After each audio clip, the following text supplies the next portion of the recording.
Uysizdan millionerga aylanish mumkinmi?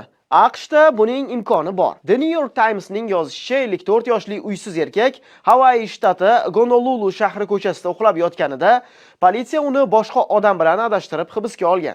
Erkak politsiyachilarga harchand o'zining boshqa odamligini aytishga urinishiga qaramay, uni olib ketishgan. U 4 oy hibsda yotadi. Keyin esa uni ruhiy kasalliklar shifoxonasiga o'tkazishadi. Erkak esa u yerda o'zini boshqa odam bilan adashtirishganini takrorlashni davom ettiradi. Shifokorlar bo'lsa uni vasvasadan aziyat chekyapti deb hisoblab, tinchlantiruvchi dori-darmonlar ichishga majburlaydi. Davolash kursidan keyin erkak Hawaii shtati ustidan sudga da'vo arizasi kiritgan. Unga Honolulu shahri $975,000 miqdorida tovon puli to'lash kerak deb topilgan. Shuningdek, erkak shtatning o'zidan yana $200,000 undirishi mumkinligi aytilmoqda. Ta'kidlanishicha, bu xatolik erkakning politsiyaga o'z familiyasi o'rniga bobosinikini aytgani sabab yuz bergan. Bu familiya esa giyohvand moddalar bilan bog'liq jinoyatda ayblanib, qidiruvda bo'lgan shaxsning ma'lumotlariga mos kelib qolgan. Sud jarayonidan keyin Honolulu rasmiylari noaniqlik bartaraf etilishini va bunday holat qayta takrorlanmasligini va'da qilgan.